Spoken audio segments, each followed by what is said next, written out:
안녕하세요. 푸른수동산교회 이요한 목사입니다.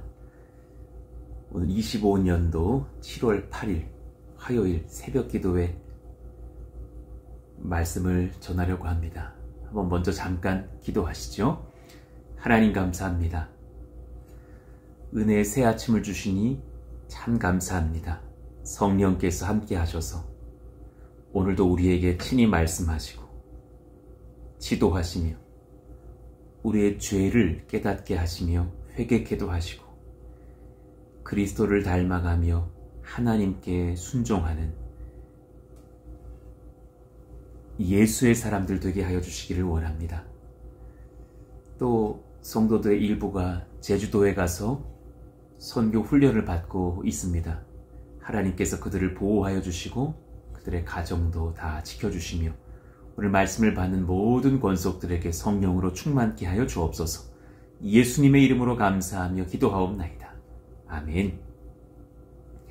자, 오늘 사사기 4장입니다. 1절에서 10절의 말씀을 같이 보겠습니다. 사사기 4장 1절에서 10절의 말씀이에요. 읽어드리겠습니다. 에웃이 죽으니 이스라엘 자손이 또 여호와의 목전에 악을 행하매 여호와께서 하솔에서 통치하는 가나안 왕 야빈의 손에 그들을 파셨으니 그의 군대 장관은 하로셋 학고임에 거주하는 시스라요. 야빈 왕은 철병거 900대가 있어 20년 동안 이스라엘 자손을 심히 학대했으므로 이스라엘 자손이 여호와께 부르짖었더라. 그때에 라피도스의 아내 여선지자 드보라가 이스라엘의 사사가 되었는데 그는 에브라임 산지 라마와 베델 사이 드보라의 종려나무 아래에 거주하였고 이스라엘 자손은 그에게 나아가 재판을 받더라. 드보라가 사람을 보내어 아비노함의 아들 바락을 납달리 게데스에서 불러다가 그에게 이르되 이스라엘의 하나님 여호와께서 이같이 명령하지 아니하셨느냐. 너는 납달리 자손과 스불론 자손 10,000명을 거느리고 다볼산으로 가라. 내가 야빈의 군대 장관 시스라와 그의 병거들과 그의 무리를 기손강으로 이끌어내게 이르게 하고 그를 내 손에 넘겨주리라 하셨느니라. 바락이 그에게 이르되 만일 당신이 나와 함께 가면 내가 가려니와 만일 당신이 나와 함께 가지 아니하면 나도 가지 아니하겠노라 하니 이르되 내가 반드시 너와 함께 가리라. 그러나 내가 이번에 가는 길에서 영광을 얻지 못하리니 이는 여호와께서 시스라를 여인의 손에 파실 것임이니라 하고 드보라가 일어나 바락과 함께 게데스로 가니라. 바락이 스불론과 납달리를 게데스로 부르니 10,000명이 그를 따라 올라가고 드보라도 그와 함께 올라가니라. 아멘. 자, 오늘 말씀의 제목 하나님이 정하신 일, 세우신 질서에 순종합시다 라는 제목으로 말씀을 전할게요. 하나님이 정하신 일, 세우신 질서에 순종합시다. 주님의 헌신의 부르심은 인격적이셔요. 여러분, 부르심이 일방적이고 강압적이지 않으셔요. 그리고 그 부르심에 아멘한 백성들이 쓰임받고 은혜를 입어요. 어쩌면 이 현대 교회의 성도들의 연약함을 우리가 지적해 보자면 예배에서의 은혜 받음은 갈망하지만 주께 드리는 헌신은 거절하는 그런 교회의 시대를 살아가고 있지는 않은가. 우리는 주님의 부르심에 반응할 줄 알고 나를 드릴 줄도 아는 예배자들이 되어야겠어요. 그중 오늘 몇 가지 살펴보죠. 첫 번째, 하나님께서 정하신 일, 세우신 질서에 순종합시다. 하나님께서 정하신 일과 그 세우신 질서에 순종하시기를 원합니다. 주께서 정하신 일을 분별해 보셔야 돼요. 여러분에게 지금 행하신 일, 여러분에게 결정하신 일들이 있어요. 여러분의 가정, 여러분의 상황, 어쩌면 나의 죄에 대한 회개의 촉구, 이로 인해서 주신 어떤 아픔의 상황들, 그에 맞게 반응하고 분별하고 순종하셔야 돼요. 오늘 본문 1절 보니까 에웃이 죽으니 이스라엘 자손이 또 여호와의 목전에 악을 행하매 여호와께서 하솔에서 통치하는 가나안 왕 야빈의 손에 그들을 파셨으니 그랬어요. 이건 주님이 정하신 거예요. 그들의 죄도 하나님 앞에서 악하고 또 그 연약함이 반복되어졌기 때문에 그들을 사랑하시는 주님께서 야빈의 손에 그들을 파셨다. 그래서 그의 장수 시스라에게 굴복당해서 여러 날 아픔을 겪게 하셨다. 이건 정하신 일이에요. 3절 봅시다. 야빈 왕은 철병거 900대가 있어 강력했죠. 20년 동안 이스라엘 자손을 심히 학대했으므로 그래요. 20년 동안 이스라엘 자손을 학대했다. 그럼 20년 동안 물론 작정하신 기간도 될 수 있겠지만 20년 동안 이것이 하나님의 작정이며 우리의 회개에 대한 촉구인 것을 이스라엘이 분별치 못했다라는 시간이 되기도 해요. 결국 3절 말미에 이스라엘 자손이 여호와께 부르짖었더라. 그때 비로소 회복의 역사가 일어나요. 여러분 잘 분별하셔야 돼요. 여러분이 고개를 쳐들 때가 아니라 때로는 회개해야 될 때인데 모르는 사람이 있어요. 자기가 계속 옳대요. 내가 맞대요. 그럼 계속 매맞는 거지 뭐예요. 회개해야 할 때에는 회개로 지금이 하나님께서 내가 무엇을 말씀하시는 때인지를 분별하면서 반응해야 돼요. 이를 위해서 기도의 시간도 가져야 되고 이를 위해서 사람과의 만남 잠깐 줄이고 어설픈 말들 주고받을 때가 아니라 기도할 땐 기도하고 말씀 앞에 서야 될 땐 그렇게 서서 주의 말씀 받고 엎드려야 해요. 또한 주께서 세우신 하나님의 사람 분별해야 합니다.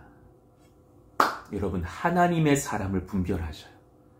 그가 누구를 세우셨는지 그가 이 교회의 목회자로 누구를 세우셨는지 그가 하나님의 교회를 세우시기 위해 누구를 들어 사용하시는지 분별하셔야 돼요.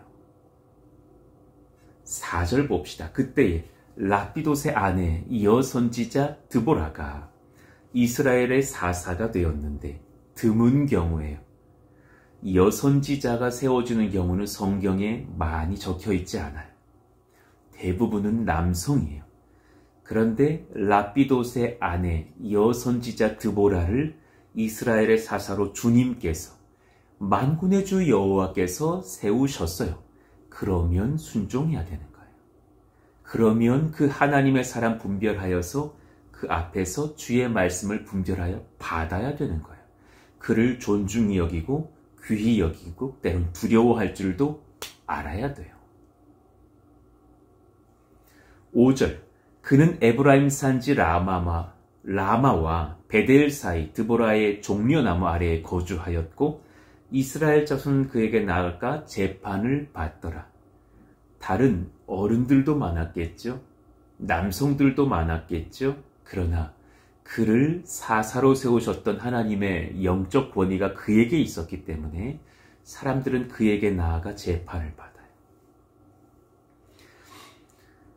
주님이 세우신 사람, 주님이 세우신 목회자, 주님 앞에 두려움으로 받고 그를 함부로 대하지 말고 그를 함부로 음해하지 말고 두려워하고 순종할 줄도 알아야 돼요.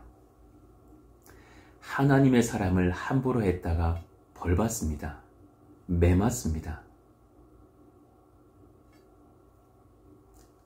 그 사람을 통해서 하나님께서 나에게 말씀하실 때 분별하면서 순종할 줄도 알아야 합니다.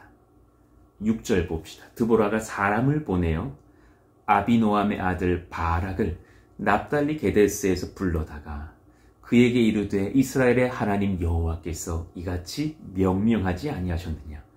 그 여인에게 하나님께서 성령으로 충만케 하사 지금 바락에게 말씀하고 계신 거예요. 사람이 전하지만 하나님이 전하시는 거예요. 그땐 두려움으로 받아야 돼요. 너는 납달리 자손과 스불론 자손 10,000명을 거느리고 다볼산으로 가라. 내가 야빈의 군대 장관 시스라와 그의 병거들과 그의 무리를 기손강으로 이끌어 내게 이르게 하고 그를 내 손에 넘겨주리라 하셨느니라. 하나님의 말씀이 드보라 여인에게 임하여서 평범했던 사람 바락을 민족의 리더로 순종하여 이스라엘을 구원할 거룩한 일꾼으로 하나님의 사람으로 세우시고 계신 장면이에요. 그러나 바락은 사실 믿음이 연약해서 주저하죠. 8절에 보니까 바락이 그에게 이르되 만일 당신이 나와 함께 가면 내가 가려니와 만일 당신이 나와 함께 가지 아니하면 나도 가지 아니하겠노라. 여러분, 이 말씀을 묵상해 보면 지금 바락은 드보라는 인정하고 있어요. 그러나 바락이 실수하는 게 뭐예요? 바락은 드보라를 세우셔서 말씀하시는 하나님, 그 말씀하신 대로 바락과 함께 하실 하나님을 인식하지 못하는 듯 해요. 여러분, 목회자를 볼 때 그 목회자를 함부로 대할 수 없는 것은 그 목회자가 탁월해서가 아니라 그 목회자를 세우신 하나님의 권세를 인정하기 때문이어야 해요. 내가 직분을 받았고 그 직분 안에서 거룩히 순종하며 무겁게 그 직분의 무게를 감당해야 되는 이유는 내가 탁월해서라든가 그 직분이 탁월해서가 아니라 사실은 주님께서 주신 그 직분의 부르심, 그 부르신 주님께서 탁월하시다라는 것, 그분이 대단하신 분이시라는 것을 내가 인정해야 되기 때문이죠. 하나님을 인정하는 사람 다릅니다. 그를 주님께서 들어 쓰시는 것을 봅니다. 즉각적으로 순종할 때 더 상이 커요. 바락은 그 은혜로운 상의 일부를 받지 다 받지는 못합니다. 믿음이 부족하여 사람에게는 반응했지만 하나님께 반응하지 못하기 때문입니다. 9절 봅시다.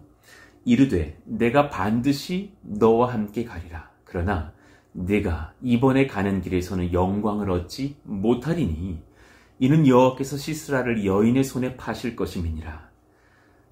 여러분 아니면 교회가 안 돌아갈 거라고 생각하지 마십시오. 진짜 큰 교만입니다. 내가 못한다고 믿음에 반응하지 않으면 더 연약한 자를 통해서 더 큰 일을 하십니다. 예, 나중에 야일이라는 연약한 여인을 통해서 상대방, 나를 지금 점령하고 있는 나라의 위대한 장수를 죽이시죠. 그 영광을 빼앗깁니다. 바락은 뒤늦게 순종하면서 하나님께 쓰임받죠. 그러니까 여러분, 평생에 살면서 기억하셔야 돼요. 사람 바라보지 마시고 사람 의지하지 마시고 사람에게 신앙과 믿음의 지나친 기대도 걸지 않는 것이 좋아요. 저도 집사 기대하고 권사 기대하고 장로 기대하고 했다가 실망했던 적도 여러 번이에요.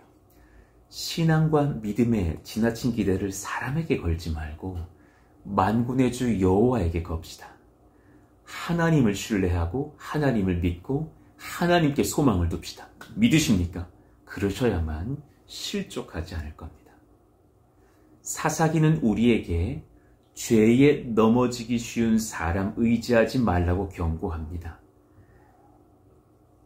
4장 1절에 이스라엘 자손이 또 여호와의 목전에 악을 행하매 사람은 또 죄짓고 또 연약하여 쓰러지고 또 누군가를 배반하고 하나님을 등지기도 한다는 겁니다. 이것이 사람의 본성인 것을 깨달아야 돼요. 말씀을 정리합니다. 주를 향한 헌신의 부르심에 주저하지 마십시오. 주님 바라보면 가능합니다. 주님 바라보면 분별할 수 있습니다. 나의 악의보다 주께 나를 드림을 우선하십시오. 내 가족의 안정도 주께 우리 가정이 힘써 주를 예배함, 그 예배 드림, 나를 드림 안에서 안정도 주어지는 거예요. 자녀 잘 기르고 싶으셔요? 부모가 먼저 자녀와 함께 공예배 출석부터 잘하세요. 여러분, 안수 집사님으로서 바른 대접을 받고 싶으세요? 주일 예배, 수요, 금요 기도회 예배, 새벽 예배 잘 참석부터 하셔요. 그때가 주님 앞에 먼저 순종할 때부터 은혜가 임하는 거예요. 예배는 예배로 가르치시고, 기도는 기도로 은혜를 입으시고, 헌금은 먼저 내가 헌금 드리는 부모의 삶으로서 자녀들이 배울 수 있게 하시면 주님 경외하는 자녀들이 일어섭니다. 말로 신앙생활 하지 마시고 삶으로 주를 먼저 순종함으로, 나를 드림으로 신앙생활 하시고 이를 후손들에게 가르쳐 주십시오. 나와 배우자, 자녀 사랑함을 주님과 교회를 사랑함 안에 두지 못하면 주님 시험 통과하기 어렵습니다. 목회자가 여러분에게 이것저것 순종하라 합니까? 누군가가 하나님의 음성을 대언하면서 같이 교회를 이런 봉사로 섬기자 합니까? 실천해 보십시오.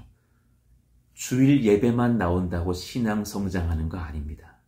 나를 숨기려고 하지 마시고 소비자적 신앙생활 하지 마시고 오히려 주님 앞에 나를 힘써 드림으로써 주님의 은혜를 받아 누리는 일꾼들, 이 시대의 바락과 이 시대의 드보라 되시기를 예수 이름으로 축원합니다.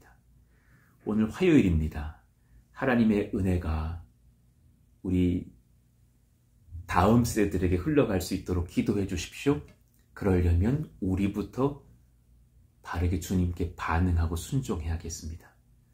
목회자를 두려워해 주시고 하나님을 바라보시면서 하나님 안에서 순종하여 한몸된 교회를 세우는 일꾼들 되시기를 원합니다. 또 제주도에 가서 훈련받고 있을 무리들을 위해서 기도해 주십시오. 안전하게 그리고 은혜 가운데 선교훈련 잘 받고 돌아오는 기간들이 되기를 원합니다. 교회 학교에 또 수련회들이 준비되고 있습니다. 성경학교가 준비됩니다. 이음동산교회 초등부 자녀들과 교사 80여 명이 저희 교회에 와서 수련회를 또 하기도 합니다. 이 모든 여정 중에 은혜가 흘러 넘치도록 기도해 주시기를 바랍니다. 오늘 말씀 붙들고 주님 앞에 주여 한번 부르짖고 기도합니다. 주여! 하나님 감사합니다. 이 은혜의 역사를 우리가 머리로 받는 것이 아니라 마음으로 받고 하나님의 말씀으로 받고 우리의 입술을 지키며 우리의 삶을 지키며 하나님 앞에 두렵게 순종하는 믿음의 역사, 은혜의 역사 일어나기를 원하오니 하나님 우리에게 말씀하시고 지도하여 주시옵소서. 그런데 우리가 하나님의 복 가운데